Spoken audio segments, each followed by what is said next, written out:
준비가 다 되니까. 자, 이사야서 45장 보겠습니다. 이사야 45장 1절이요.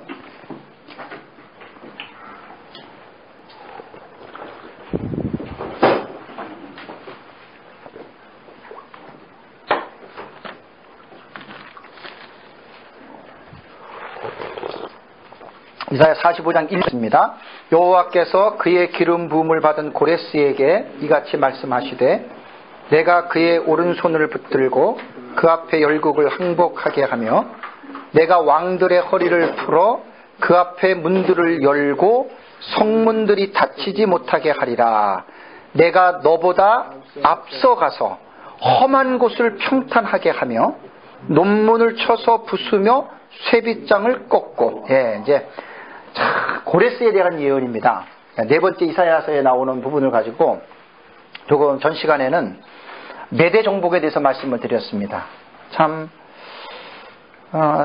약 150년 고레스가 제국을 장악하기 전에 150년 전에 하나님이 이사야에게 그 이름까지 가르쳐 주시고 참 엄청난 정말 우리가 하나님의 말씀의 매력에 빠진다는 게 이런 거예요. 그러니까 이렇게 하나님의 말씀의 매력에 빠지게 되면 빠진 사역자들은 설교 자체가 달라요. 분명히 다릅니다. 그러니까 하나님의 말씀에 붙잡힌 사람들이 전하는 메시지는 반드시 듣는 사람도 반응이 달라요. 그래서 사실 교회는 박영돈 교수님도 말씀했지만 목사가 해답이에요. 다른 게 해답이 아니에요. 크고 적고 많고 저는 그게 중요하다고 보진 않아요. 크면 좋고 많으면 좋죠. 근데 지금 시대가 그런 시대가 아니에요. 시대를 잘 보셔야 돼요. 그래서 끝까지 우리는 하나님 말씀을 붙잡고 가는 사람들이기 때문에 그러니까 말씀 앞에서 머무르는 그 시간들이 많으셔야 돼요. 아까 제가 카톡으로 쏴드린 그 내용을 한번 읽어보세요. 아까 우리 후배 목사님한테 딱 제가 카톡으로 오면서 딱 쏴줬거든요. 이제 이 목사님이 답장이 이렇게 왔어요. 여러분들도 보시면 다 똑같을 거예요. 참 공감 가는 말씀입니다. 개인의 영성과 거룩에 힘쓰며 성경 연구에 힘써야 하겠습니다. 부끄러운 목사가 되지 말아야 하는데 이렇게 했거든요. 다 이게 우리들의 자세예요. 성경 연구가 말이 참 연구지 진짜 정말 하다가 보면 자신과의 사실 싸움이거든요. 이게 싸우셔서 이기셔야 돼요. 잔가지들은 생활 속의 잔가지들은 다 쳐버리시고요. 쓸데없고 중요하지 않는 일에는 일찌감치 그런 일들은 포기하시는 게 좋아요. 이제 목사님들 나이대가 있잖아요. 지금 그죠? 나이대가 있기 때문에 이것저것 할 시간이 없어요. 금방 은퇴하신다고요. 은퇴하신 후에 사역들을 저는 지금 준비하는 거예요. 이게 이제 계시록 연구하는 사람들 보면 이제 두중인 전 3년 반에 적그리스도가 유대인들에게는 호의를 베풀어서 성전을 져주고 인기를 얻지만 그때의 교회의 사역은 두 증인을 통해서 하나님의 백성들을 회개시키는 기간이에요. 그러니까 이때는 사역자들이 회개를 시키는 사역자들은 아무나 쓰는 게 아니에요. 두 증인처럼 준비된 자들, 하나님의 말씀을 깊이 연구한 자들의 입에서 나오는 예리한 그 말씀은 성도들이 그 말씀을 듣고 회개하게 해서 이제 후 3년 반에 받을 그 환란을 피하는 보호처로 들어간다 그러죠. 어쨌든 전철료는 그렇게 봐요.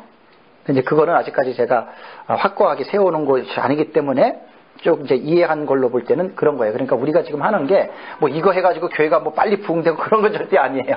그런 목적으로 저는 이렇게 성경 연구하는 것도 아니고 그냥 목사로서 하나님의 말씀이 무슨 뜻인지를 더 깊이 알기를 원하고 또 알면서 느끼는 그 영적인 기쁨과 즐거움은 하나님의 말씀이 내 입에 송이꿀보다 더 달다고 하는 그거는 정말 목사님도 겪어보시잖아요. 말도 못하게 기뻐요. 그래서 마지막 때는 어느 누가 봐도 존 레가더 목사님 얘기도 현대교회가 잃어버린 게 뭐예요? 성경 잃어버렸어요. 성경. 레가더 목사님 한마디로 딱 정의하잖아요. 미국 교회, 한국 교회 잃어버린 게 뭐냐? 성경 잃어버린 게 말씀. 말씀은 여기저기 말씀은 참 많은데 잃어버렸다는 거죠. 메가다 목사님도. 똑같아요. 어떤 분이든지 간에 말씀을 전하는 내용들을 보면 너무나 그게 같아요. 너무나 그게 같기 때문에 제가 이제 공감이 돼서 여러분들에게 이제 말씀을 드리는 겁니다. 오전에는 제가, 전 시간에는 제가 메대에 대해서, 고레스가 메대를 정복하는 부분에 대해서 역사적인 사실들을 가지고 여러분들에게 아주 리얼하게 설명을 해드렸습니다. 그러니까 45장의 1절, 2절, 3절, 4절 이 내용이 뭐냐? 그런 내용이라는 거예요.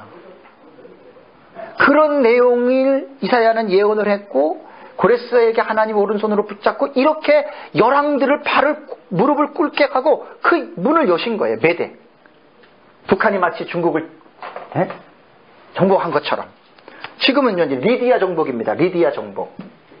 크게 큰 사건 제가 세 가지만 이 이사야 45장에서 말한다 그랬어요. 메대를 정복했고 그 다음에 두 번째는 리디아입니다. 이것도 헤로도토스 역사 1권 75번에서 95번에 나와요. 저도 이제 강의 준비하면서 아까 다 읽어봤어요. 그거 다 제가 요약을 못하기 때문에, 왜냐하면 시간이 너무 걸려요. 시간이 너무 걸리기 때문에 목사님들은 리디아 정복은 1권 75에서 95까지 딱 보면 어떻게 고레스가 리디아를 정복했는지. 그러나 헤로도토스는 역사 속에서 일하시는 하나님은 못 봐요. 그 사람은 영적으로 소경이기 때문에 그건 못 봐요. 우리는 그 외관상으로 나타난 그 역사를 통해서 우리는 영적인 눈이 열렸기 때문에 우리 그걸 보는 거예요. 하나님의 손을. 참 감사하죠. 그죠? 헤로도토스라고 하는 사람을 통해서 하나님이 예언했던 이 놀라운 사람의 그것을 기록하겠다는 것은 일반 은총적으로 볼 때 헤로도토스도 하나님 앞에 크게 쓰임받은 사람입니다. 왜냐하면 그 사람의 자료가 없으면 이걸 못 알아요. 우리가. 그냥 대충 그냥 넘어가요. 자, 아까 이제 고레스가 메대를, 요 조그만 나라에서 메대를 쫙 정복하니까 보셔요. 이게 에어리아를 보세요. 긴장하잖아요. 당연하죠.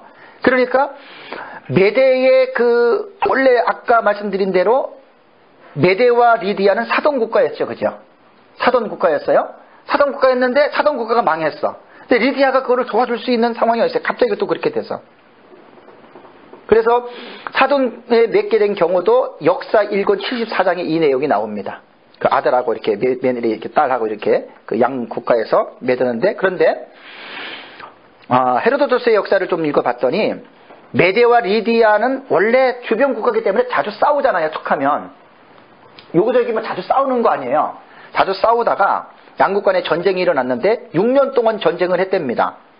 백중지세로 붙은 전투 중에서 갑자기 일식 현상이 나타난 거예요. 일식 현상. 낮이 밤이로 되니까 해가 딱 가려버리니까 껌껌하니까 이 옛날의 사람들은 뭔가 미신적인 사고가 있잖아요. 그러니까 이제 거기서 이 사람들이 우리 평화 조약을 맺자. 그래서 메대와 리디아가 거기서 평화 조약을 맺으면서 리디아의 왕 알리아테스 있어요. 알리아테스. 거긴 내가 안 써놨는데 리디아에 대해서는 공간이 없어가지고 거기다 써놓으세요. 리디아의 왕 알리아테스하고 그의 딸 아리에니스가 있어요. 이름도 참. 네. 알리아테스. 이게 지금 리디아 왕이에요. 리디아 왕 알리아테스가 그의 딸 누구냐면은 아리에니스. 아리에니스를 메대왕 키악사레스의 아들이에요. 아까 잠깐 말씀드렸잖아요. 키악사레스, 이게 1세로 봐야 됩니다. 키악사레스 1세의 아들 아스티아게스죠. 아스티아게스는 꼭 기억하셔야 돼요. 메대 마지막 왕, 거기 도표 있잖아요. 아스티아게스에게 딸을 준 거예요. 그럼 리디아와 지금 메대가 사돈국가가 됐죠. 이건 아까 전 시간에도 말씀을 드렸어요. 왜냐하면 처음 듣는 거 들어도 몰랐는데 계속 자꾸만 반복하면서 들으시고 나중에 책을 보면 이제 이게 그 얘기구나 하고 그러면서 이제 지식이 자꾸만 들어오는 거예요. 금방 이게 이해가 안 돼요. 그래서 이제 메대의 아스티아게스가 이미 고레스에서 500년에 멸망을 당하니까 리디아가 정신을 차렸던 거예요. 이때 리디아 왕은 누구냐면요. 리디아 알리테스의 아들 누구냐면 크로이소스입니다. 크로이소스는 역사적으로도 좀 유명해요. 크로이소스예요. 크로이소스 왕은 이미 있대요. 바벨론하고 애굽하고 라케다이아몬과의 동맹을 맺었습니다. 이 라케다이아몬은 어느 나라냐면 그 스파르타를 생각하면 돼. 스파르타. 라케다이아몬은. 그러니까 고대 그리스의 도시국가죠. 그러니까 이 펠레폰네소스라 그래요. 그 스파르타하고 그런 고린도 지방하고 그 아테네 지역 그 전제를 우리는 이제 펠레폰네소스에서 나중에 그 펠레폰네소스 전쟁이 거기 뒤에 나오죠. 거기 쭉 보시면 중요한 사건에 보시면은 431년에서 404년 펠레폰네소스 전쟁이 나옵니다. 아닥사스다 옆에. 아닥사스다 옆에 보면은 펠레폰네소스 전쟁이 나와요. 이거 다 이제 제가 언급을 할 거예요. 왜냐하면 바사제국 시대에 일어났던 일이기 때문에. 아닥사스다 왕 시절에. 요거는 이제 그 책을 보면 다 나오니까 이거는 뭐 펠레폰네소스 전쟁 같은 건 고등학교 역사책에도 나오잖아요. 그죠? 자, 그런 지금 내용들이 나옵니다. 그래서 여기에서 스파르타 건설자 이름이 라케다이아몬이라고 그러더라고요. 라케다이아몬. 라케다이아몬이 스파르타를 건설했던 사람이래요. 그래서 이제 라케다이아몬 그러면 스파르타라 그래요. 그러니까 리디아가 사동국 메대가 무너지는 것을 보고 이거 안 되겠다 싶어가지고 바벨론으로 연락하고 애굽시하고 스파르타까지 해서 동맹을 맺은 거예요. 왜? 이제 바벨론이 메대가 지금 무서운 나라가 됐어요. 바벨론도 지금 그 당시에 그 팔레스틴 지역을 장악하고 있었지만 바벨론도 메대의 기세를 보니까 좀 놀랐거든요. 그래서 지금 리디아가 그렇게 준비를 했습니다. 자, 그러고 나서 546년입니다. 거기 다 옆에 날짜 제가 다 중요 사건에 써놨어요. 546년에 리디아를 지금 정복을 하는 거예요. 전쟁을 고레스가. 546년입니다. 546년에 고레스가 메데바사 군을 이끌고 리디아를 들어갔는데 그 당시에 리디아의 수도가 사르디스입니다. 사르디스. 아주 그 유명한 지역이죠. 사르디스 하면은 아마 듣는 거는 이제 책 좀 보신 분들은 좀 알 거예요. 사르디스. 그 사르디스를 에워싸고 14일 만에 그 사르디스 성을 함락을 했습니다. 그 성이 함락되는 과정을 보면 헤로도토스 역사 1권 84절에 나옵니다. 1권 84절. 그 성이 어떻게 함락됐느냐. 그러니까 저는 하나님의 역사를 모르면 그냥 그거 읽고 그냥 넘어가요. 근데 저는 아니까 하나님이 보이는 거예요. 저는 이사야서 45장 이 말씀을 아니까 저는 헤로도토스가 쓴 그래도 저는 하나님이 보이더라고요. 자, 어떻게 됐냐면 이렇게 된 거예요. 이 사르디스 성도요, 난공불락. 대부분 고대 지방에 그 성들 세울 때 아무데나 그냥 안 세워요. 상당히 아주 정말 쉽게 무너지지 않을 정도로 이 성을 강화시키면서 세우잖아요. 사르디스 성도 그런 성인데 그 고레스의 군대가 그 성을 정복하기 위해서 성벽을 기어 올랐는데 올라가면 위에서 쏴버리면 다 죽는 거예요. 그러니까 도무지 정복을 할 수가 없어요. 거의 포기하고 있었을 때 휘로야데스라고 하는 마르도이족이 있어요. 그 사람이 그 사르디스 성 뒤쪽을 성체 쪽으로 뒤쪽을 보면은 경비병이 배치가 되지 않았대요. 왜 그러냐면 너무 가파른 난공불락이라서 사람들이 그쪽을 못 올라가니까 아예 경비병을 세우지 않았대요. 근데 여기서 이 사람이 거기를 딱 봤는데 리디아 군사가 가파른 데로 이렇게 내려오는 걸 봤어요. 구멍을 봤더니 자기 투구가 떨어졌는 거를 주스려고 그 구멍이 있었던 거야. 근데 거기는 이게 아주 너무 가파라가지고 아예 보초병도 안 줄 정도로. 그런데 한 사람의 실수를 이 사람이 그 헤로도토스는 이름까지 적어놨어요. 휘로이아데스라고 마르도이족 이름까지 적어놨더라고요. 저는 이게요 하나님이 보게 하신 겁니다. 우리는 보이잖아요. 그죠? 헤로도토스는 그냥 이야기만 했지만 우리는 지금 보이잖아요. 왜? 이사야 45장 1절 2절이 뭐예요? 하나님이 앞서가서 열어주고 깨트려주고 이게 지금 그런 과정이라는 거예요. 그래서 그 장소를 명심해 두었다가 그 사람이 군사들을 이끌고 페르시아 군들이 따라 올라가서 사르디스가 14일 만에 함락이 됐다는 겁니다. 얼마나 놀라워요. 그리고 하나님의 섭리 속에서 다시 한번 45장 2절을 보세요. 이사야 45장 2절. 우리는 성경을 봐야 돼요. 자, 45장 2절에 뭐라 했어요? 내가 뭐라고요? 너보다 앞서 가서 하나님이 험한 곳을 평탄하게 하고 논문을 쳐서 부수며 쇠빗장을 꺾고. 이 말씀 예언 아니에요?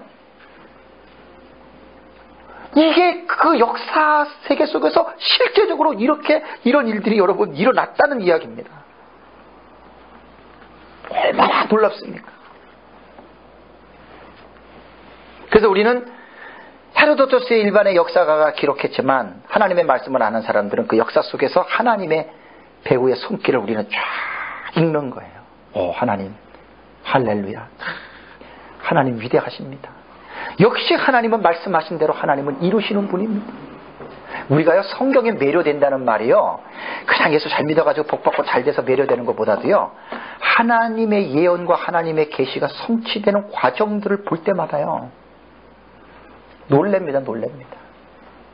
예수님 기쁘다 구주 오셨네?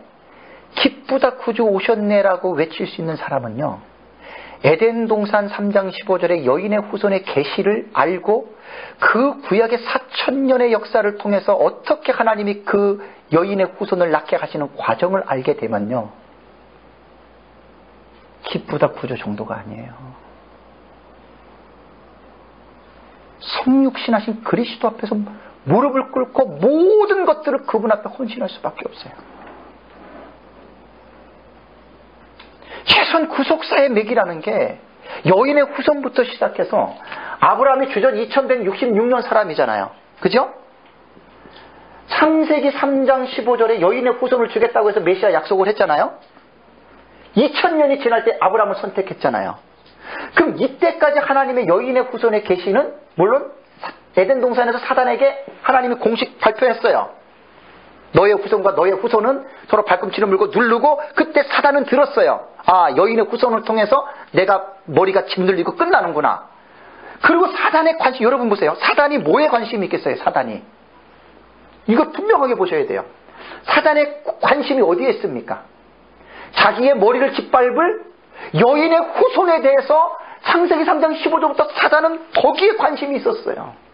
그래서 가인이 아벨을 죽일 때도 가인 속에 들어가서 아벨이 여인의 후손의 그 맥인 줄 알고 동생을 쳐 죽이게 한 거예요. 이게 구속사는 그렇게 해석을 하는 거예요. 그 눈들이 열려야 돼, 성경이. 그리고 2000년까지는 하나님이 공식적으로는 얘기했지만 이게 지금 물밑 작업으로 이 여인의 후손이 일어난 거예요. 근데 사단은 알죠. 틈만 있으면 사단은 죽이는 거예요. 아브라함이 창세기 12장 1절에서 4절까지 가요. 아브라함 언약입니다. 내 자손으로 말미암아 천하 만민이 복을 얻을 것이라. 갈라디아서 3장 16절은 아브라함의 자손 여럿이 아니고 오직 하나지요. 예수 그리스도지요. 그 자손 말한 거예요, 하나님은. 그러니까 사단이 여기서 아브라함 후손에서 여인의 후손이 나는구나. 그때부터 사단은 여인의 후손 공격은 다른데 신경을 안 써요.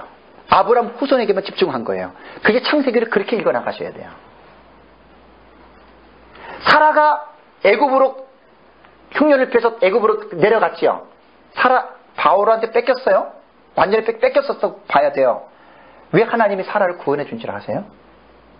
여인의 후손을 낳는 모태는 사라 외에는 안 돼요.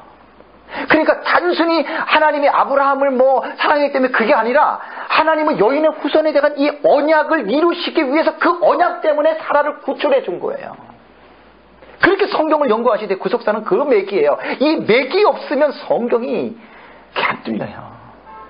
이것을 설교를 우리 교회 같은 경우는 거의 이제 이런 구속사의 맥은 가끔가다 내가 터치를 많이 하죠. 여인의 후손을 딱 붙잡으면서 예수 그리스도 쫙 나가는 게 이게 그냥 쫙쫙 나가야 돼요. 거침이 없어야 돼요.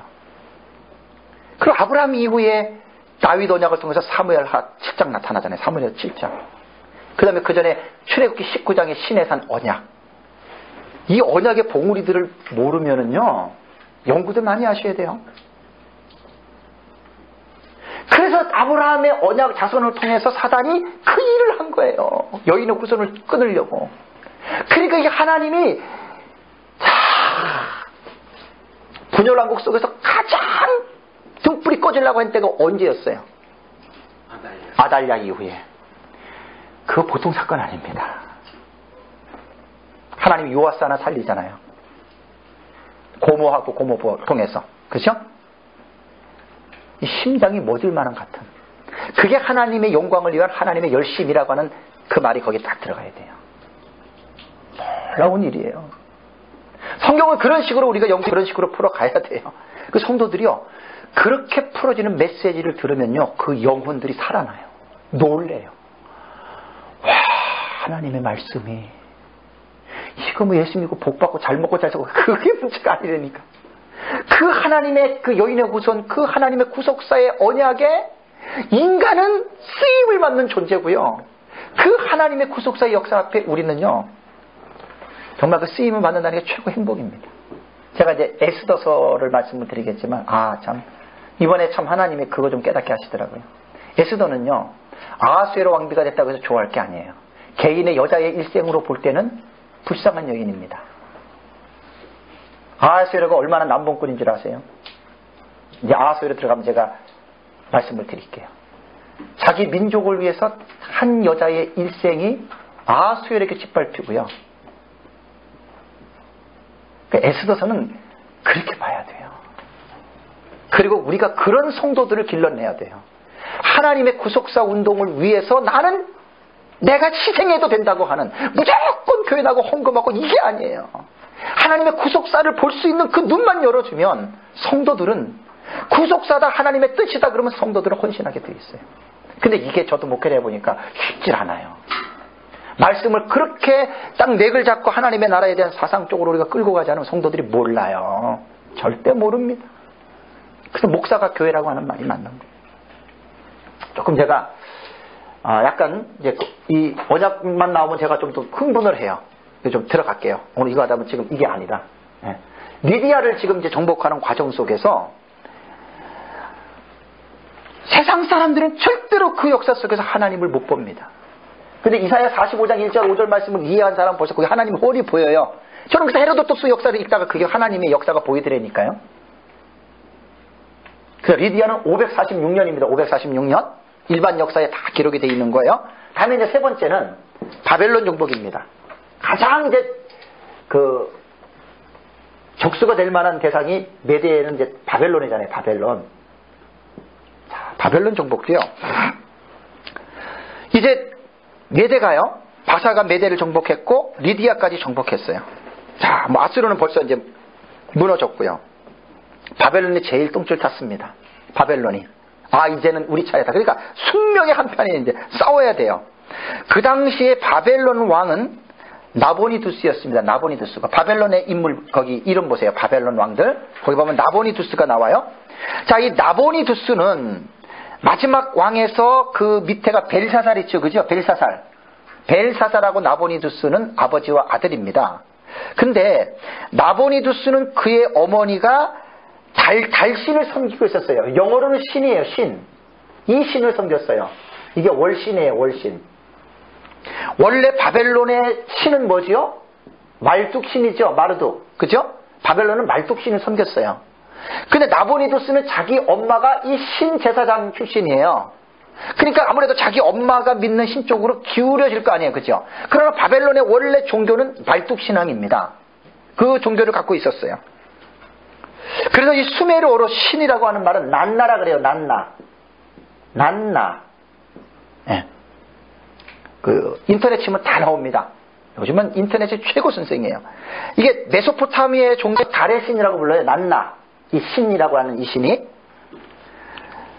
그러니까 원래는 보름달이라고 하는 뜻만 가졌던 것이 훗날에는 신으로 축약되면서 초승달 뭐 이렇게까지 됐다고 얘기를 하더라고요.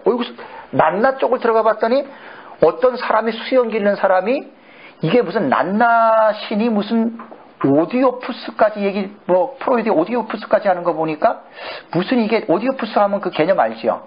그 성적인 그런 거예요. 엄마와의 그런 의미 같은 거예요. 그래서 딱 봤더니 동영상 강의를 해놨는데 한 1시간 정도를 해놨어요. 볼 시간이 없어요. 봤더니 이제 그거는 동양 쪽으로 이 사람은 풀어가더라고요. 와, 그런데 완전히 뭐 처음 듣는 진짜 그야말로 우리는 성경 역사만 알지 다른 저기 어떻게 모르잖아요. 근데 그렇게 풀어가자. 그래서 내가 아예 안 봤어요. 시간도 없고. 자, 그 정도만 알면 돼요. 괜히 더 이상 들어갈 필요가 없어요. 이해도 안 되고요. 머리만 아파요. 그냥 성경과 연관된 것만 우리는 들어가면 돼요. 그래서 바벨로니아 마지막 왕인 나보니두스가요. 556년에서 539년 제위라고 해놨죠. 그죠? 이 신을 자기 그 신의 바벨론 그 도에서 가장 높은 위치에 올리려고 시도했고 또 바벨론의 말뚝 제사장들하고 사이가 좋지 않았던 그런 사람입니다. 자, 그가요 왕위에 오르고 나서 얼마 되지 않아서 자기 아들 벨사살 밑에 있죠. 벨사살을 공동 통치자로 임명한 때가 553년경으로 생각하면 돼요. 그러니까 벨사살 원년 그러면 553년 생각하면 됩니다. 이때 나보니두스도 자기도 왕으로 있었어요. 그러면서 그 자기 아들을 공동 통치자로 임명하고 자기는 아라비아 사막 대마 테이마라 그러죠. 여기 한번 보셔요. 여기. 자기는 바벨론이 지금 여기잖아요. 자, 메대가 지금 여기까지 다 먹었어요. 그리고 지금 왕이 정신이 나간 거야. 아라비아 사막 여기잖아요. 여기가 테마예요. 테마. 테이마라고도 하고 데마라고도 해요. 이쪽으로 14년 동안 가버렸어. 자기 아들 낳혀놓고. 그러니까 국정에 관심이 없어요. 이게 바벨론 패망이 되는 겁니다. 근데 이러한 과정도 느부갓네살의 꿈에서 얘기를 했지만 다 제국의 몰락을 이미 다 예언해 놨기 때문에 하나님은 전지하신 하나님의 성품은 앞을 다 내다 보시는 게 하나님의 전지하신 성품이에요. 그러니까 이 몰락하는 과정이 그냥 몰락한 게 아니라 다양한 충분히 우리가 지식을 가지고 보면 이해하고 납득할 수 있는 상황 속에서 여러분 그게 이렇게 흘러가는 것을 우리가 볼 수가 있습니다. 그래서 14년 동안을 수행을 하고 있었다 그래요. 어떤 이는 10년이라 그래요. 10년. 자, 메데와 바사가요 바벨론을 위협하자 이제 대마에 있던 이 나보니두스가 이게 안 되겠다는 생각을 하고 급히 바벨론으로 돌아왔어요. 바벨론으로 돌아와서 메대를 견제하려고 했는데 이미 말뚝 신전의 제사장들에게 이미 나보니두스는 마음이 뺏긴 상태입니다. 떠난 상태예요. 존경을 못 받아요. 그래서 539년에 고레스의 군대가 바벨론을 여러분 정복한 겁니다. 다니엘서 5장을 한번 가보세요. 다니엘서 5장. 다니엘서 5장.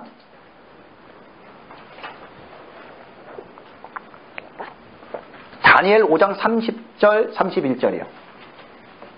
바벨론이 멸망할 때 나온 말이죠. 다니엘서 5장 30절, 31절 같이 읽겠습니다.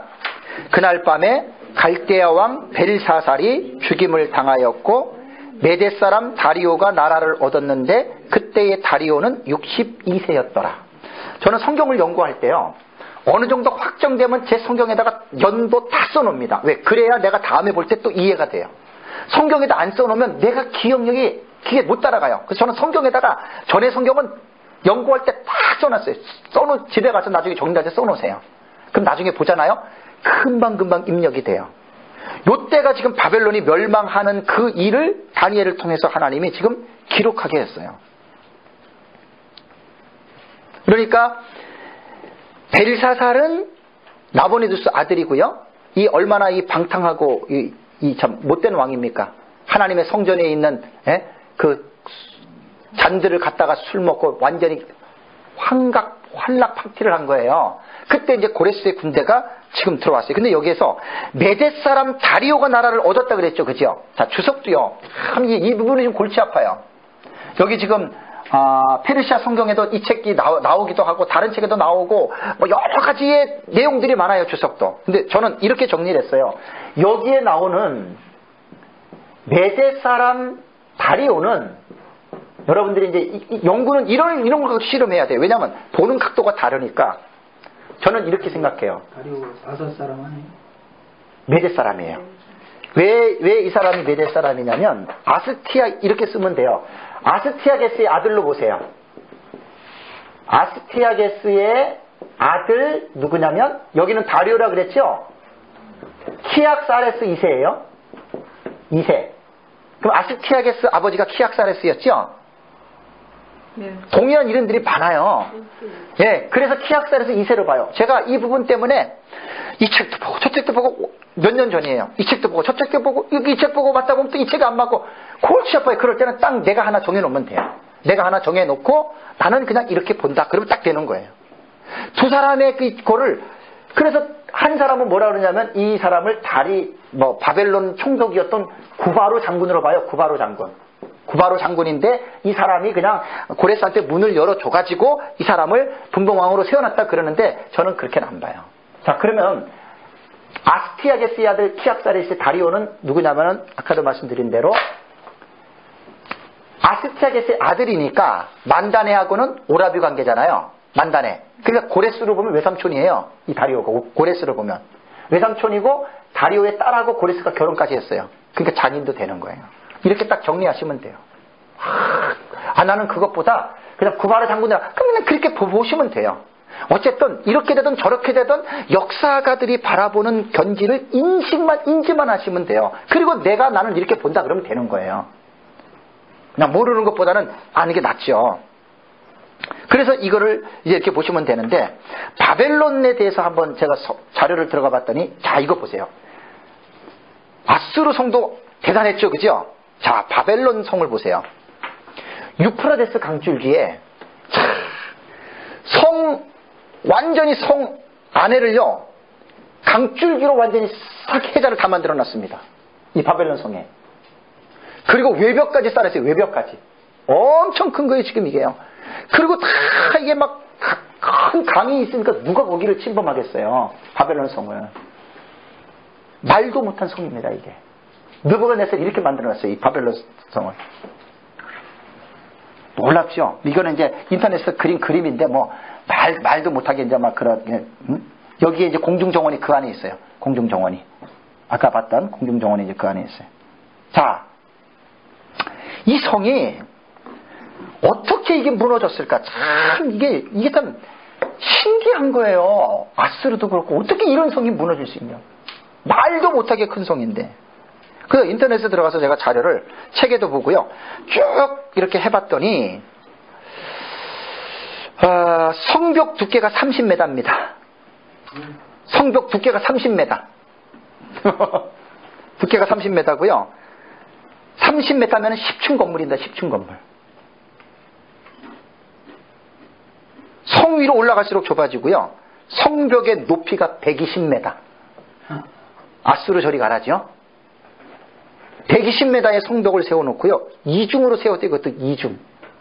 그리고 유브라데 강줄기로 싹 돌리고 흙을 파가지고 해자로.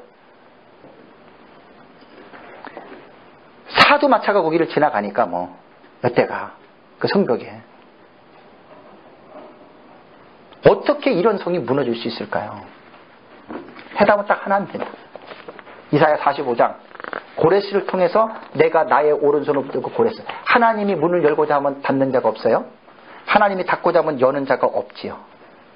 근데 이것도 어떻게 해서 이게 무너졌느냐라고 이렇게 글을 봤더니 고레스가요. 이 이제 바벨론 저 성을 무너뜨리려고 딱 그 물을 건너다가 자기가 아주 아끼던 백마가 물에 휩쓸려 죽었대요.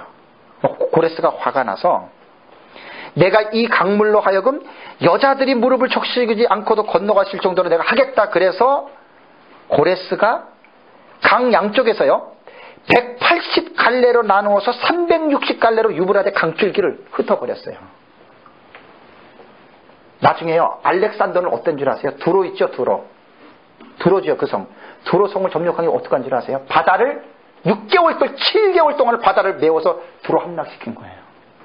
대단합니다. 침략이.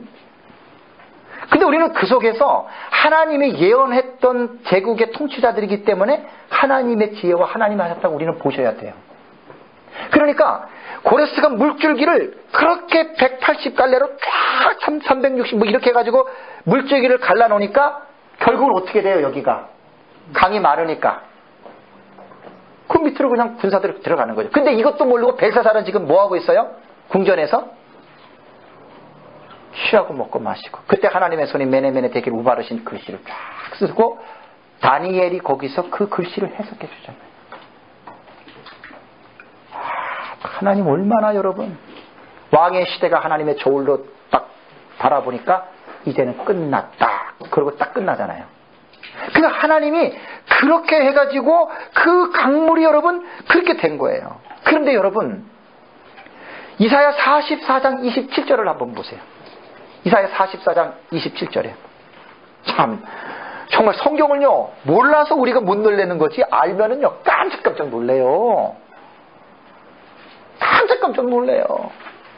맨날 성경 보고 복 받고 잘 자고 잘 먹고 이런 것만 설교할 때 아니 좀 이런 걸로 한번 설교해 보시라고요. 자 44장 27절 한번 읽겠습니다. 시작. 기품에 대하여 이르기를 마르라 내가 네 강물들을 마르게 하리라 하며 이 말씀이 이 사건을 두고 말한 거라고 주석가들 다 얘기를 합니다. 저는 학자는 아니지만 학자들의 말을 저는 존중합니다. 왜? 고레스 예언에 함께 나오는 구절이거든요. 27절도. 그러니까 이 당시에 바벨론에 이 알고 있는 사람들은 이 강물을 누가 이거를 하고 누가 여기서 강물을 마를 걸 누가 생각했습니까? 성경을 한번 이렇게 봐보세요. 놀라울 수밖에 없습니다. 이거는 고레스가 바벨론 성을 무너뜨릴 것은 이미 고레스가 태어나기 전에 고레스라는 이름을 하나님이 지어줬고 그 고레스의 앞길을 하나님이 어떻게 해요? 평탄하게 해주셨다라고 하는 이 말씀을 꼭 기억하시기 바랍니다. 그래서 우리는요 하나님의 말씀이 우선이에요. 자, 하나님의 말씀을 신뢰해야 되고요 하나님의 말씀을 우리는 붙들어야 돼요. 말씀 신앙이라는 게 뭐 다른 거 있습니까? 그래서 하나님의 말씀에서 이런 기본적인 기초적인 우리가 하나님의 말씀에 대한 신뢰가 없으면 사실 우리 자신도 그렇게 못 가요. 제가 지난주에 에스라에 대해서 제가 말씀을 나누고 저도 그렇게 기도해요. 하나님 에스라의 두 번째 사역의 핵심이 뭐였어요? 결심이 준행하는 거잖아요. 연구만 하면 뭐예요? 가르치기만 하면 뭐예요? 내가 준행하지 않으면 아무런 소용이 없습니다. 저도 늘 부담이 되는 거예요. 그러니까 늘 그런 기도를 안 할 수가 없어요. 연구만 하면 뭐예요? 말씀 많이 깨달으면 뭐예요? 에스라는 준행했던 사람이잖아요. 말씀을. 그러니까 이런 말씀들을 목사님이 집에 가셔서 주석을 꼭 찾아보세요. 제가 없는 얘기 하는 거 아니에요. 다 이렇게 주석을 해놨어요. 놀랍잖아요. 어떻게 하나님이 우리는 그냥 저 나라가 잘 나가지고 저 나라가 잘 돼서 이렇게 잘못해서 망했고 우리 이렇게 보는데 전쟁은 여호와께 속했죠? 왕들은 하나님이 세우고 패하시죠? 다 하나님 그렇게 하세요. 근데 이제 그 속에서 하나님은 세상의 역사 속에서 하나님 나라의 자신의 뜻을 이루시면서 그 세상의 역사를 진행해 나가시니까 우리 그 역사 속에서 하나님의 절대 주권을 우리는 참 안 높일 수가 없는 거죠. 그러니까 이렇게 성경을 보면서 역사적인 상황과 배경을 알게 되면요 이 하나님의 말씀이 얼마나 풍성한지 몰라요. 얼마나 위대한지 몰라요. 그래서 우리가 성경을 연구할 때 이렇게 역사적인 배경 또 문화적인 배경 제가 언어는 제가 약하기 때문에 서기는 못 들어가요. 원문은 제가 터치를 못하지만 주석을 보다가 중요한 단어들은 제가 들어가서 바이블렉스를 또 들어가가지고 그 원어를 들어가서 원어 설명해 가지고 제가 가끔 가다가 여러분들에게 말씀을 드리잖아요. 왜냐하면 주경신학에서 원어가 빠지면 그 주경신학 아니에요. 너무너무 놀라워요. 좀 있으면 이제 감동에 대해서 제가 한번 그 말씀을 드릴 테니까 좋은 설교가 됩니다. 그러면 그런 건 이제 좀 이따가 좀 보는 걸로 하고요. 그래서 우리는 성경을 보면서 늘 이렇게 정말 시대적인 배경, 역사적인 배경이라든가 이런 것들을 정말 보기 위해서 우리는요 공부를 꼭 하셔야 돼요. 제가 지금 성경을 연구해낸 과정이 모두들 뭐 연구하시는 분들은 똑같겠지만 왜 자꾸만 역사적인 배경을 제가 시간이 걸려도 잡아 나가려고 하냐면 이거는 성경을 공부하고 연구하는데 가장 기초적인 방법이에요. 가장 기초적인 방법을 저도 목사가 돼서 10몇 년이 넘도록 저 이거를 무시했거든요. 그러니까 성경이 멍한 거예요. 그러니까 성경을 잘 모르는 거예요, 저도. 근데 이제 이런 것들을 시간 내가지고 하나 보다 보니까 이게 가장 기초임에도 불구하고 내가 이 기초를 떠나가지고 천방지축으로 날뛴 거예요, 저도. 어디 세미나 때 가보면 죄송합니다. 대부분 밤낮 그게 그거예요. 밤낮 그게 그거예요. 그래서 성경을 연구하는 사람들의 특징이 뭐라는 줄 아세요? 웬만한 세미나 가지 말라 그래요. 그 말이 맞아요. 이 연구가요, 이게 정말 힘든 겁니다. 엉덩이를 승부하셔야 돼요. 엉덩이. 저는 하나님이 저에게 참 은혜를 베푸셔서 교회 부흥이 안 된 게 제겐 은혜였어요. 그래서 제가 이거 하는 거예요. 교회 부흥되면 저 이거 못해요. 목회는 목양이기 때문에 양 돌봐야 됩니다. 양 안 돌보는 것도 그것도 잘못이에요. 저는 성도가 몇 명 안 되기 때문에 또 오래 있었기 때문에 저는 신방하는 시간 아예 없습니다. 그 시간에 저는 이렇게 이걸 하는 거예요. 보통 하루에 8시간, 10시간은 기본이에요. 그렇게 해야 제가 이 강의가 이렇게 나오는 거예요. 안 그러면 이게 안 나와요. 나올 수가 없어요. 그러니까 맨날 모여서 이건 이렇다 끝나면 죄송합니다. 안 남습니다. 여러분들 안 남아요. 절대 안 남아요. 제가 이거 지금 강의한 준비하면서 2월 한 달 내내 꼬박이에요. 앞으로도 계속 꼬박이에요. 저는 이게 제일 큰 짐이에요. 다음 주부터는 이제 다니엘서 제가 오전쯤에 딱 정리하고 이제 에스라 이제 본론 들어가거든요. 바사 제국 시대에 나타나는 성경. 지금 에스라서 제가 지금 주석을 써야 돼요. 얼마나 지금 부담인 줄 아세요? 저는 이게 행복해요, 지금. 근데 이거는요, 저뿐만 아니라 목사님들은 이런 것들을 개인의 차이는 있겠지만 하셔야 된다 그 말이에요. 그래서 이렇게 성경을 창세기부터 계시록까지 이러한 방식으로 성경을 쭉 연구를 했을 때 성경에 대한 이제 기본적인 이해를 그 목사님 하신 거예요. 그래서야. 근데 그렇게 하기가 어려워요. 그죠? 근데 이거를 하시라는 얘기예요, 제 얘기는. 이제 이거를 기본적으로 창세기부터 계시록까지 이렇게 주경신학적으로 연구를 다 해놓으시면요, 성경 어디를 펴도 딱 보면 이해가 다 돼요. 근데 죄송한 얘기지만요, 목사님을 제가 성경 탁탁탁탁 찔르면은요 90%는 모르는 거예요. 그게 한두 가지만 말을 안 해요. 수백 가지가 넘어요. 그래서 우리는 문제가 뭔지 아세요? 그걸 모르고 있으면 살아가요. 저는 성경을 연구할수록 딱 깨달아지는 게 내가 너무 성경을 몰라. 진짜예요. 연구할수록 깨달아지는 게 내가 너무 성경을 몰라. 연구 안 할 때는 되게 잘하는 줄 알았어요. 저도. 한도 없고 끝도 없어요. 그래서 시간을 많이 들이고 좋은 책을 만나고 좋은 사람들한테 배우고 연구한 사람들이 그 깊고 시간이 빨라지는 거예요. 깊은 사람은 깊은 설교가 나와요. 대부분 목사님들이 신학 공부하고 다 한 게 아니에요. 그냥 기본만 한 거예요. 신대원에서 기본만. 그리고 다 개인적으로 이제 평생 목회하면서 계속 깊이 파는 거예요. 그래서 깊이 들어간 만큼 그 목사님의 영성이 거기서 나오는 거예요. 메시지를 통해서. 자, 3절 한번 볼까요? 3절. 자, 이사야 45장 3절. 지금 45장 1절에서 5절 보는 거예요. 3절 읽겠습니다. 시작. 네게 흑암 중에 보화와 은밀한 곳에 숨은 재물을 주어 내 이름을 부르는 자가 나 여호와 이스라엘의 하나님인 줄을 내가 알게 하리라. 자, 고레스는 주변의 나라들을 정복함으로 당연히 부귀영화가 따라오죠. 그죠? 근데 여기에 보면 고레스가 누리는 영화를, 그가 그렇게 이름이 나고 그 영화를 하나님이 내가 하는 일이다, 내가 하는 일을 너로 하여금 알게 하겠다라고 이렇게 말을 했죠. 그죠? 이사야는. 자, 고레스는요 여러 가지 증명으로 알려 있어요. 고대의 많은 문서들 중에 제가 책에서 본 게 이렇게 돼요. 고레스의 아까 토속 원통 기억나시죠? 토속 원통.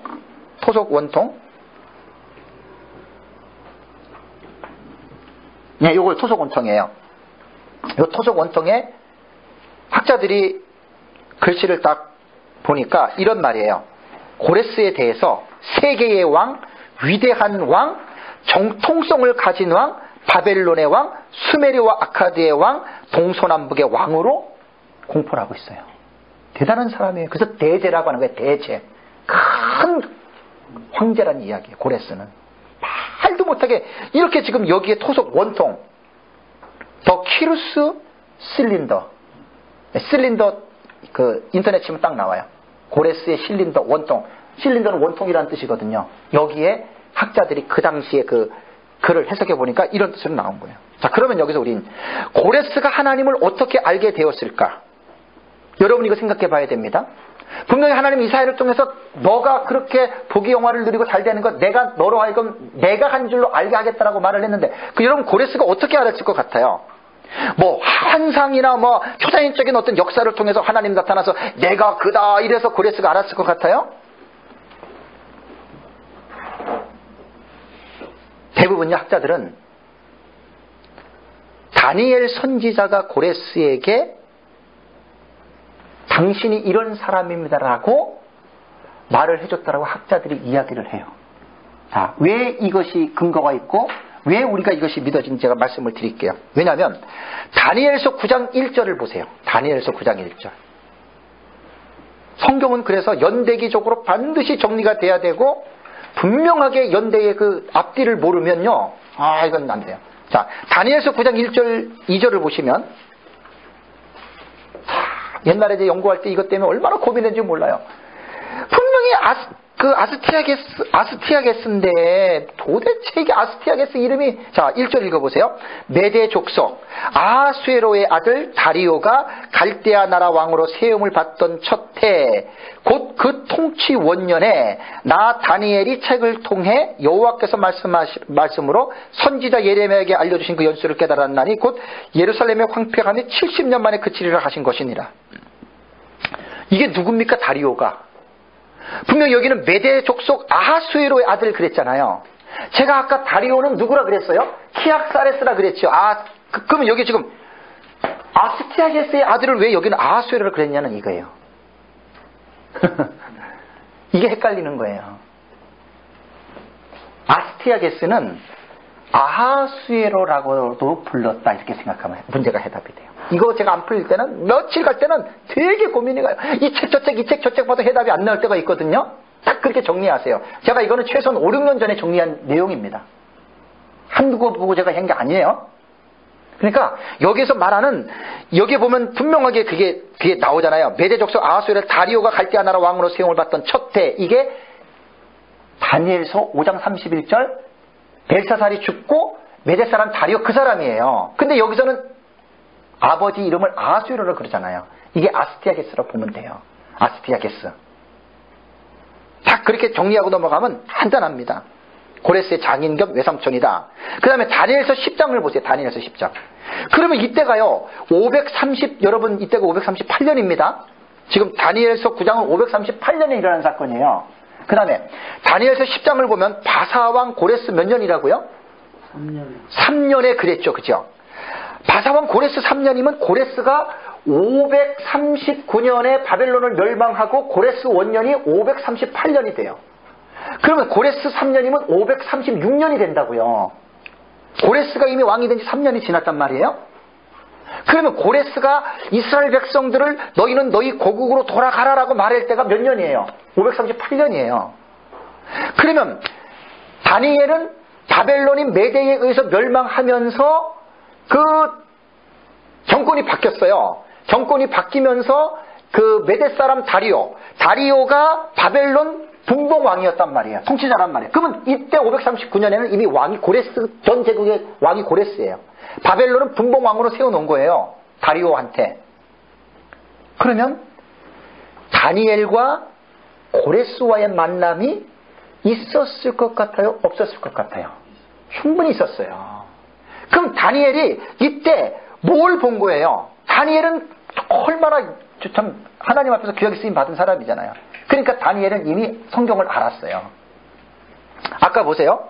아까 다니엘서 9장에 이미 딱 통치가 왕이 바뀌자마자 다니엘이 그때 예레미야의 예언을 그때 깨달은 거예요. 다니엘도 70년이 다 돼가니까 하나님이 이제 우리를 예레미야 예언대로 보내주는구나 하고 다니엘이 이사야의 예언을 알았을 것 같아요? 몰랐을 것 같아요?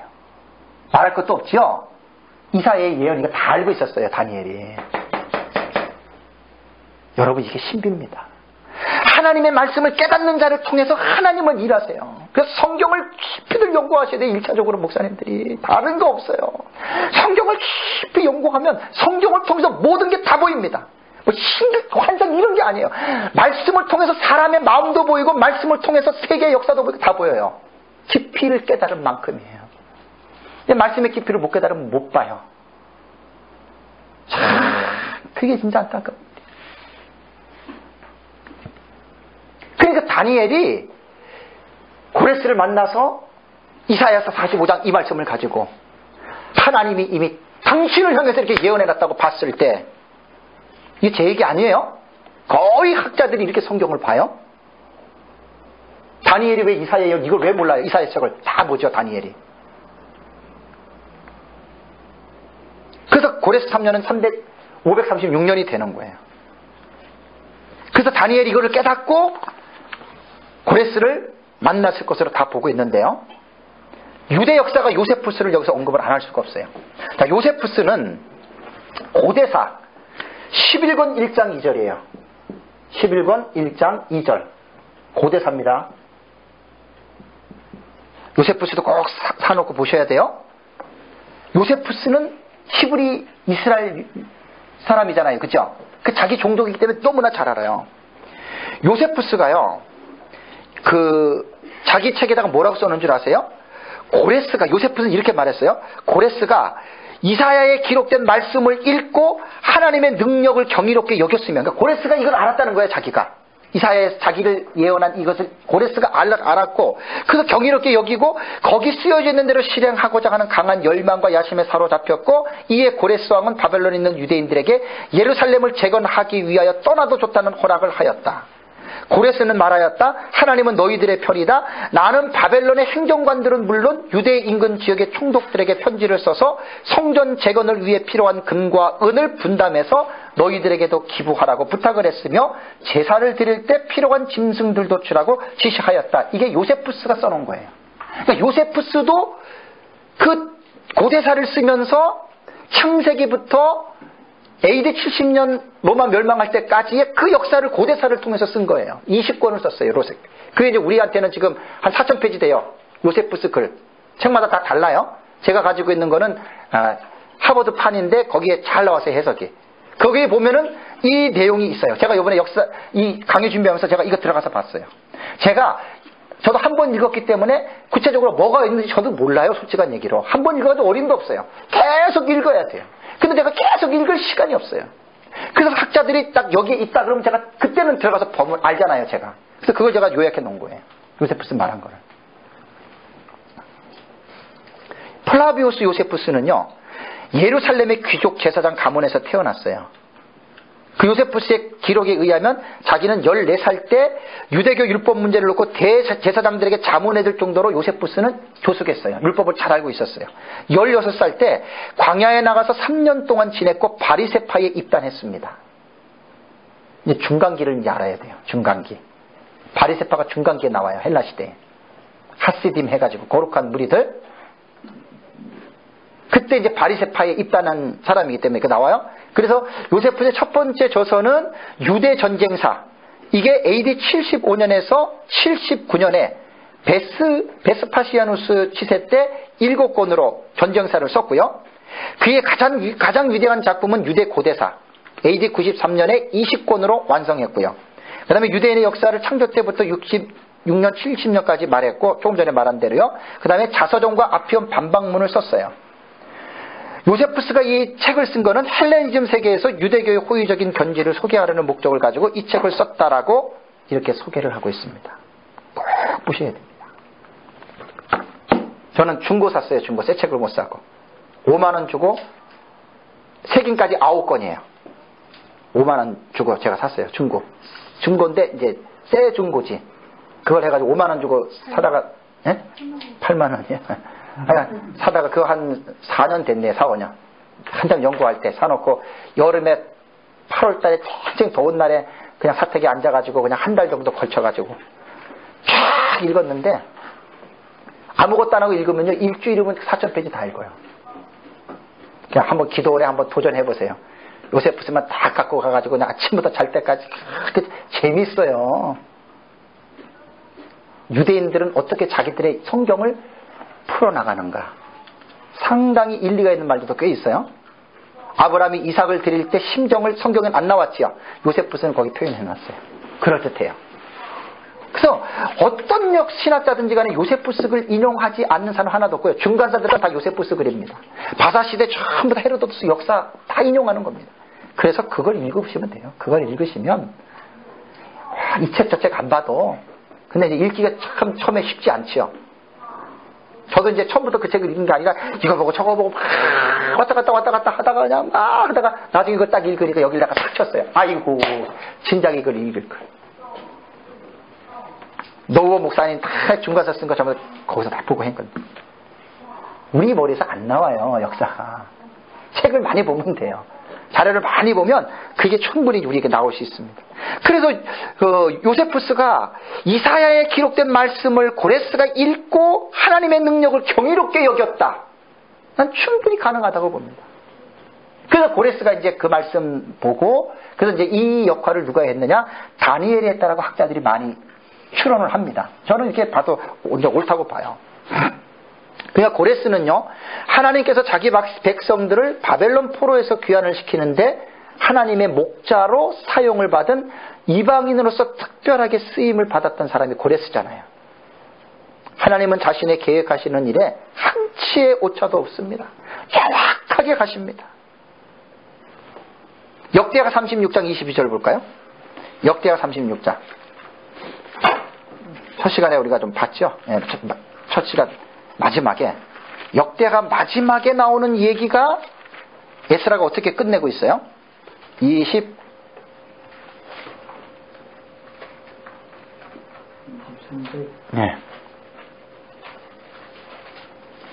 23절이요. 바사왕 고레스왕 원년에 여호와께서 예레미야의 입으로 하신 말씀을 이루려고 여호와께서 바사왕 고레스의 마음을 감동시키심에 그가 온 나라에 공포도 하고 조소도 내려 이르되 바사왕 고레스가 이같이 말하노니 하늘의 신 여호와께서 세상 만국을 내게 주셨고 나에게 명령하여 유다 예루살렘 성전을 건축하라 하셨나니 너희 중에 그의 백성된 자는 다 올라갈지어다. 너희 하나님 여호와께서 함께 하시기를 원하노라. 자, 이게요, 이게 그냥 읽는 게 아니잖아요. 처음에 우리 첫 시간 제가 시작할 때 이사야서 45장 44장 28절 고레스 이름 읽고 다니엘이 했던 바사 제국의 그 태동에 대해서 예언을 우리가 봤어요. 한 3시간 정도 지금 듣고 나니까 지금 고레스에 대한 어떤 생각이 들으세요? 모를 때는 전혀 딴판이지요. 이게 깊이라는 얘기예요. 깊이가. 이러한 깊이를 모를 때 그냥 고레스하고 우리가 툭툭 넘어가요.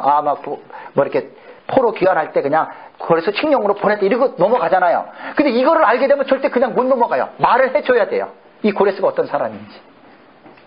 그리고 오늘 제가 강의를 쭉 그렇게 풀어가는 거예요. 여기에요, 감동시키심이라고 하는 말에 제가 서기가 원어가 좀 들어가야 되는데 참 이게 원어는 제가 참 약하기 때문에 여기 좋은 설교 한 편 이거 진짜 너무 좋은 설교 나옵니다. 설교를 하려면 이런 설교를 하세요. 뺏겨가지고. 이거 뺏기는 게 아니라 원어 사전에 나오는 거예요. 감동이라고 하는 말이요, 우르예요. 우르. 우르라고 하는 말이 뭐냐면 깨다라고 하는 말도 되고 뭐 분발하다 뭐 여러 가지 각성하다 그런 뜻도 됐는데 이 단어가 구약 성경에 80회가 나온대요. 바이블 렉스에 들어가면 다 나와요. 80회가 그걸 내가 그대로 본 거예요. 자, 이 단어가 우르라고 하는 이 단어가요, 참 제가 사역형으로 쓰일 때 참 저도 이게 언어가 좀 문법적이 약해서 그런데 사역형으로 쓰일 때는 하나님이 주어로 나온대요. 하나님. 이게 좋은 설교입니다. 하나님이 주어로 나와요. 이 우르가 딱 나오면. 그러니까 감동을 시킨다는 이 단어가 나올 때는 사역형에서는 거의 주어가 하나님이에요. 그게 갈대 우르 그거 포함이에요? 아니요, 그건 아닌 것 같아요. 예.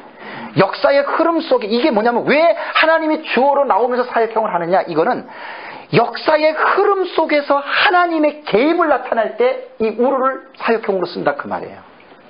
그러면 여기에 나오는 이 의미가 이제 뭐냐면요, 역사 속에서 하나님은 적극적으로 개입한다. 어떻게 보면요, 이 고레스를 연구하면서 이 단어는 목사님들이 꼭 언급을 하셔야 돼요. 감동시켰다라는 말이, 고레스를 감동시켰다는 말이 이게 지금 사역형으로 하나님의 주어가 돼서 지금 이렇게 한다는 거죠. 그러니까 하나님은 어떤 자신의 일을 하는데 초연해 있거나 수동적이지 않아요. 단순한 방관자가 아니고 완전히 책임을 지시며 그의 계획을 조종하신다. 그런 모든 행동은 목적이 있고 우연히 일어나는 사건은 결코 없다라고 하는 하나님의 절대 주권적인 생각을 가지고 성경을 보고 성도들의 삶을 해석해주고 내 삶을 보고 이렇게 해줄 때, 이러한 메시지를 들을 때 메시지를 듣는 사람들의 마음속에 힘이 넘치고 하나님을 딱 붙잡는 거예요. 놀라운 거예요 지금. 그러니까 이 본문에서 자, 좋은 설교가 된다 그랬어요. 역대상 5장 26절을 보세요. 설교 한 표 기가 막힌 설교예요. 이 본문을 적용을 하세요. 교석에서 한번 설교를 하면 너무너무 이런 설교 하나님 기뻐해요. 하나님을 드러내는 설교. 자, 역대상 5장 26절을 보세요. 지금 이제 하나님이 사역형이 돼서 주어로서 지금 감동하시는 거를 지금 보는 거예요. 저는 보통 주제 설교 많이 하는데 요거는 바이블 렉스에 나온 거를 그대로 제가 딱 들어가서 캡처해가지고 지금 여러분들에게 소개해드리는 거예요. 설교 기가 막힙니다. 자, 5장 26절 읽어보세요. 5장 26절. 그러므로 이스라엘 하나님이 아수르 왕 불의 마음을 어떻게 해요? 일으키시며, 이게 우르예요. 그 다음에 아수르 왕 디글렛빌레셀의 마음을 어떻게 해요? 일으키시며. 왜 일으켰어요? 곧 르벤과 갓과 므낫세 반지파를 어떻게 해요? 사로잡아 할라와 하볼과 하라와 고산강가에 옮긴지라 그들이 오늘까지 거기에 있으니라. 지난번에 분열왕국 때 이 본문을 살펴봤어요. 그러니까 이게 설교라는 게 이 본문을 들어가서 주경 신학적으로 주석을 해야 돼요. 그러면 보세요. 지금 이 아수르의 디글랏빌레셀 3세가 들어왔을 때는 사마리아만 남겨놓고 이때 초토화 됐다 그랬죠. 그죠? 이게 지금 열왕기상 들어가 23장 그 내용이에요. 사마리아만 남겨놓고 다 초토화가 됐어요. 그런데 하나님이 아수르 왕 불이 디글랏빌레셀 3세예요. 이 사람이 지금 아브라함의 자손인 북이스라엘 10지파를 쳐서 멸망시키는데 그 멸망을 지금 누가 지금 그 멸망시키라고 지금 시키고 있어요? 하나님이요. 아수르 왕 불의 마음을 감동시켰다는 얘기예요. 가서 저놈들 쳐라. 그게 하나님 백성이에요. 209년여 년 동안에 19명의 왕들이 한 행위를 아시죠? 우리 1년 동안 봤어요. 그렇게 선지자를 세워 돌아오라고 해도 여로보암이 북왕조 시작할 때부터 베델과 단에 금송아지 만들어 놓고 하나님 앞에 대적한 게 그게 멸망할 때까지 그렇게 간 거예요. 상다 듣다 못해서 하나님이 아수르 왕 디글랏빌레셀의 마음을 이게 우르예요. 우르. 감동시켜서. 그게 이런 설교는 어떻게 해야 되느냐, 성도들한테. 저와 여러분들이 하나님의 말씀을 불순종하면 하나님이 악인들 마음을 감동해서 우리를 칠 것입니다. 이렇게 설교를 해야 돼요. 사모님, 제 말이 틀렸어요? 이런 설교가 나가야 성도들이 정신을 번쩍번쩍 차리는 거예요. 아, 나 예수 믿고 구원받았으니까 우리는 안 망해. 참 웃긴 거예요. 왜 안 망해요?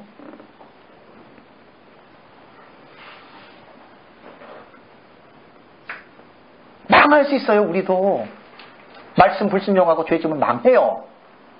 무조건 예수 믿고 구원받았다고 축복해 주는 게 아니에요. 죄의 심각성을 말씀을 드러내요. 당연하죠. 이렇게 말씀을 드러내서 쫙 하면 성령이 듣는 사람의 양심을 막 찌릅니다.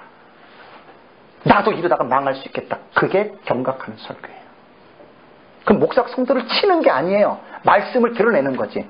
그 말씀을 통해서 하나님이 그 성도에게 개인적으로 말씀을 하는, 그러니까 바르게 설교하는 설교자의 메시지를 통해서 하나님이 일하시지. 맨날 괜찮습니다. 거짓 선지자들 참 잘 될 겁니다. 복 줄 겁니다. 구약 성경 선지자들 거짓 선지자가 이렇게 사역했어요. 절대 거짓 선지자는 경종이 없어요. 평화, 잘 된다, 잘 될 것이다. 죄송합니다. 개뿔. 망하잖아요. 망했잖아요. 그죠? 그럼 오늘날 은혜 시대라고 예수님 믿는 사람은 한번 구원받는 사람은 지옥도 안 가고 그 예수 믿는 사람은 막 살아도 하나님 무조건 복 주나요? 절대로 아닙니다. 이게 오늘날에 얼마나 목회자들의 그 사상이 얼마나 중요한지 그 다음에요. 이게 한 구절 가지고도 1시간 설교가 되는 거예요. 그 다음에 에스겔 23장 보세요. 에스겔 23장 22절이요. 에스겔. 자, 여기 보면은 한번 읽어보세요. 에스겔 23장 22절을 한번 읽어보세요. 여기도 우루 그걸 쓴 거예요. 우루. 하나님께서 감동하신 거예요. 어떻게 감동했느냐. 자, 에스겔 23장 22절 읽겠습니다. 그러므로 올리바야 주 여호와께서 이같이 말씀하시느니라. 나는 내가 사랑하다가 싫어하던 자들을 어떻게 해요? 충동하여. 이게 우루예요. 충동하여 그들이 사방에서 와서 너를 치게 하리니. 하나님 말씀 불순종하는 사는 너희들. 내가 너희가 개처럼 취급하는 이방인을 충동하겠다. 우루. 감동시키겠다는 이야기예요. 가서 저것들 쳐라. 내 말 안 듣고 저렇게 고집 부리는 저것들 치라 이거예요. 단순히 내가 율법적으로 정죄 차원에서 말하는 게 아니에요. 예레미야에는 새 언약도 있죠. 자, 그 다음에 이사야 13장 보세요. 이사야 13장 17절 세 번째로요. 저도 이제 우리 교회에서 언제 한번 이 설교합니다. 이거 본문 가지고. 그러니까 한 절을 간단하게 얘기하지 마시고 한 절 들어가서 제가 이렇게 강의하는 식으로 역사적인 배경, 상황 다 해서 한 절만 가지고도 한 시간 설교가 나온다니까요. 자, 이사야 13장 17절 읽겠습니다. 보라, 은을 돌아보지 아니하며 금을 기뻐하지 아니하는 메대 사람을 내가 어떻게 해요? 충동하여. 우루예요, 우루. 이게 다 원어로. 그들을 치게 하리니. 말 안 들으면 그렇게 치는 거예요. 하나님이 충동해서. 감동한다는 이야기예요. 그 다음에 예레미야서 50장 9절이요. 예레미야서 50장 9절. 예레미야서 50장 9절을 한번 우리 읽겠습니다. 50장 9절. 보라, 내가 큰 민족의 무리를 북쪽에서 올라오게 하여 바벨론을 대항하게 하리니 그들이 대열을 버리고 쳐서 정복할 것이라. 그들의 화살은 노련한 용사의 화살 같아서 허공을 치지 아니하리라. 여기에 대항하는 것이죠. 대항. 예? 올라오게 하여 그들을. 이게 이제 우루예요. 예? 대항한다는 거죠. 감동시켜서 이렇게 한다, 그런 뜻이에요. 그러니까 본문을 들어가서 좀 더 성경 본문을 연구하세요. 그래가지고 이 말씀들을 가지고 한번 주제를 가지고 설교를 해보세요. 그 다음에 예레미야 51장 11절. 예레미야 51장 11절이요. 자, 51장 11절 읽겠습니다. 화살을 갈며 둥근 방패를 준비하라. 여호와께서 메대 왕들의 마음을 어떻게 해요? 부추기사. 이게 우루란 말이에요. 바벨론을 멸하기로 뜻하시나니. 벌써 예레미야 51장에 벌써 바벨론 멸망 나오잖아요. 그죠? 그러니까요, 성경을 깊이 연구하시면 바벨론 멸망, 아수르 멸망 다 예언되어진 거거든요. 그거를 선지서에서 다 끄집어내보세요. 우리가 선지서에 대한 이제 그런 이해가 없으니까 이런 거를 이제 못 끄집어내는 거죠. 다음에 학개서 1장 14절이요. 학개서 1장 14절. 너무 중요합니다. 이 본문도. 자, 읽겠습니다. 학개서 우리 1장 14절. 여호와께서 뭐라고요? 스알디엘의 아들 유다 총독 스룹바벨의 마음과 여호사닥 아들 대제사장의 여호수아의 마음과 남은 모든 백성의 마음을 어떻게 해요? 네, 감동시키심에 우루. 감동시키심에 그들이 성전 건축을 했어요. 목사가 이렇게 하라 해서 한 게 아니라 하나님이 감동을 하시니까. 학개 스가랴는 하나님이 외친 것밖에 없죠. 하나님이 하라는 거 바르게 외쳤는데 바르게 하니까 누가 역사를 해요? 하나님이. 사실 설교가요, 우리가 설교 잘한다고 성도들 감동받는 거 아니거든요. 우리는 바르게만 하면 돼요. 바르게만 설교하면 바른 설교를 통해서 누가 일하느냐? 하나님이 일하십니다. 그걸 기대하고 하면 돼요. 때로는 성도들이 몰라줄 수도 있고요. 근데 거기에 낙심할 게 없겠더라고요. 저도 한 24년 목회를 하면서 내가 부족해서 그런지 진짜 별의별. 역시 말씀이 맞아요. 말씀 붙잡으면요, 낙심 안 해요. 힘들어도. 죽고 싶은 때도 있었고요. 힘든 거는 말도 못하고요. 그래서 다시 이제 거기 지금 이 말씀을 보다 그랬죠. 에스라서 1장 1절에도 하나님께서 고레스의 마음을 감동시켰다는 거예요. 감동. 이 하나님의 감동이 절대적이란 말이에요. 모든 게. 내가 말 잘하고 내가 무슨 뭘 잘 이게 아니에요. 하나님의 감동이 바로 절대적이라고 하는 이것을 여러분들이 잘 기억하시면 됩니다.